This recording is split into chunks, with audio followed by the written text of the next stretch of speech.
देखिए राघव जी, विक्रांत की एक प्रेस कॉन्फ्रेंस और इंटरनेट पर बैठे उसके जैसे हजारों मर्दों के द्वारा बनाई गई रील्स की बदौलत पूरा माहौल उन्नति के खिलाफ हो गया है।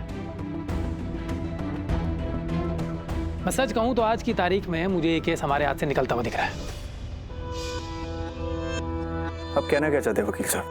क्राइम मेरी बहन के साथ हुआ है, विक्टिम वो है, और आप कह रहे हैं प्रेस कॉन्फ्रेंस के सामने कुछ फालतू बातें करने से केस हमारे खिलाफ हो गया।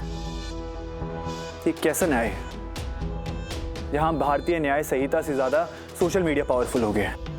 राघव जी, अभी सोशल मीडिया में क्या हो रहा है इसमें तो हम कुछ नहीं कर सकते हैं ना, लेकिन इस सारी फेक न्यूज़ के बीच में सबसे बड़ा सच ये है कि उन्नति जी ने वो सारे काम किए हैं जिनका उनके ऊपर इल्जाम लग रहा है।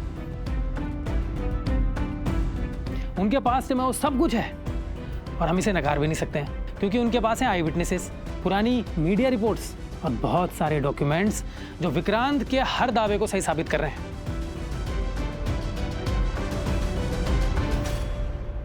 तो आपकी क्या एडवाइस है? आप क्या चाहते हैं, हम केस वापस ले लें? नहीं राघव जी, मैं ऐसा नहीं कह रहा हूं, लेकिन हमें विक्रांत के खिलाफ बाजी पलटने के लिए कुछ ठोस तो चाहिए ना। उन्नति जी के साथ घरेलू हिंसा हुई है, इस बात का कोई सबूत, कोई एविडेंस, कोई ऐसा मैसेज जहां उन्होंने अपनी तकलीफ बयान की हो, कोई फोटो, कोई वीडियो या कोई भी ऐसा इंसान जिसे उन्होंने ये सब बताया हो, कुछ भी चलेगा। हमारी जानकारी में तो ऐसा कुछ भी नहीं है। देखिए मैडम, ऐसा कैसे चलेगा? उन्नति जी के घरेलू हिंसा के दावे को सही साबित करने के लिए कुछ तो चाहिए ना। सिर्फ एक सबूत भी अगर हमको मिल गया ना, मैं दावे के साथ कह सकता हूं केस जीत जाएंगे, लेकिन सिर्फ बातों से तो कोर्ट में कुछ नहीं हो सकता है।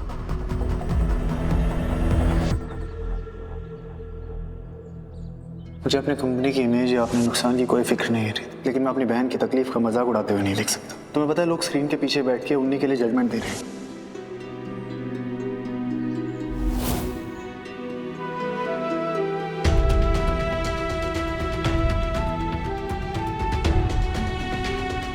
विक्रांत अपने इस पहले कदम में सक्सेसफुल हो गया है। उन्नति को रिपोर्टर्स के सामने बात नहीं करनी चाहिए थी।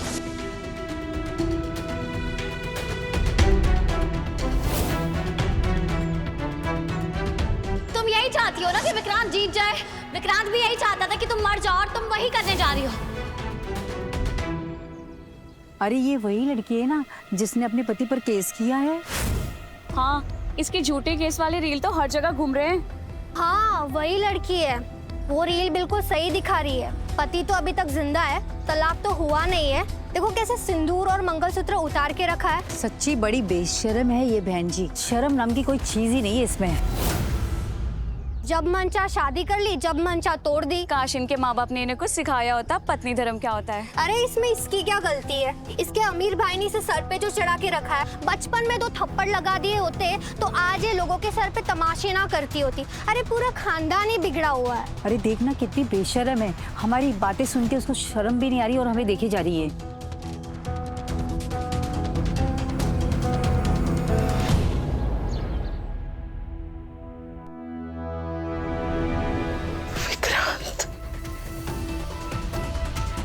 हे भगवान, विक्रांत, ये क्या हाल हो गया तेरा? बेटा, तेरी हालत देखकर तो मुझे ऐसा लग रहा है कि ये लोग तुझे मार ही डालेंगे। तू अपने खाने पीने पे ध्यान दे बेटा। देखना कितना कमजोर हो गया है तू। माँ, ये जेल है, यहाँ 56 भोग नहीं बनता। सूंघने लायक नहीं है यहाँ का खाना, खाऊं कैसे? तू मुझसे ऐसी उखड़ी उखड़ी बातें क्यों कर रहा है? तुझे क्या लगता है कि तू मेरे वजह से इन सलाखों के पीछे? हाँ, क्योंकि आप एक नंबर की ना निकम्मी सास निकली। उन्नति को नियंत्रण करने में आपने मेरी जरा भी मदद नहीं करी। सब कुछ मुझे अकेले करना पड़ा, इतना कि मुझे अपनी हद से आगे बढ़ना पड़ा। मुझे माफ कर दे बेटा। मैं वैसी मां नहीं बन पाई ना तेरी, जैसे तुझे जरूरत थी, लेकिन अब मैं आ गई हूं ना, तो तू मुझे जैसा बोलेगा ना मैं वैसा करूंगी तेरे लिए। नहीं, कल कोर्ट की हियरिंग है, कुछ भी करने का वक्त चला गया। अब आप कुछ नहीं कर सकती। सिवाय ऐसे मेरे सामने खड़े होकर रोने के अलावा, और सिर्फ ये साबित करने के अलावा कि आप कितनी कमजोर हैं। ऐसे कैसे बात कर रहे हैं विक्रांत? क्यों कर रहा है? मुझे तो कुछ समझ में नहीं आ रहा बेटा कि मेरे दोनों बच्चों को आखिर किसकी नजर लग गई। तू यहाँ सलाखों के पीछे है और कीर्ति वहां पर मेंटल असाइलम में। तुमको हल्का सा भी अंदाजा है कि तुम दोनों की ये दुर्दशा देखकर मेरे ऊपर क्या बीत रही है? माँ, मेरा ना पहले ही बहुत दिमाग खराब है। मैंने आपका ये रोना धोना सुनने वाला नहीं हूं। अच्छा हुआ आप यहां से चली जाए, और अगर मुझे कोई भी छोटी से छोटी चीज की जरूरत भी होगी ना, तो मैं आपको यहां रोक लेता। आप मुझे अकेला छोड़ दो, ताकि मैं अकेले सुकून में ये सोच सकूं कि मुझे यहां से निकलना कैसे।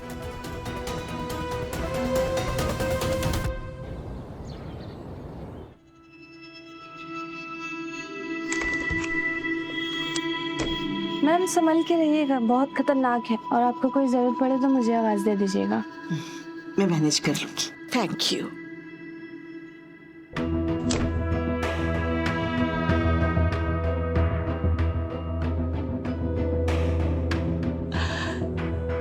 हेलो कीर्ति,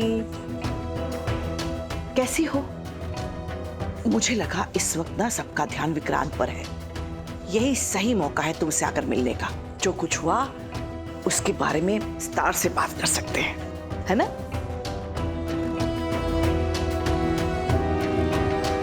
कीर्ति, क्या हुआ?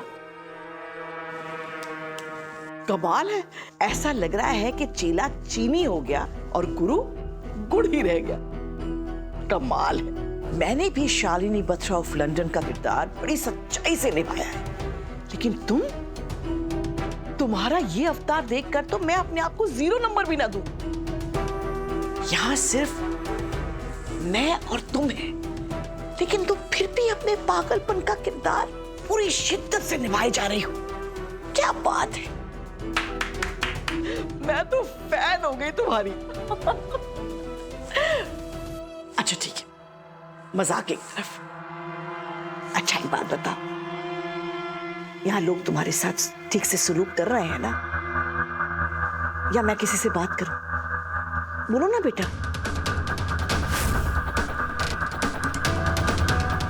बता।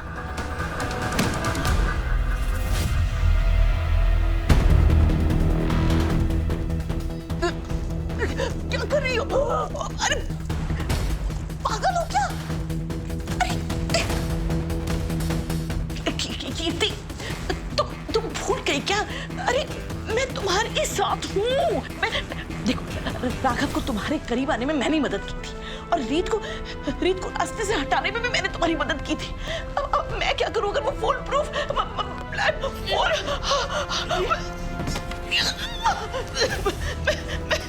मुझे क्या पता था कि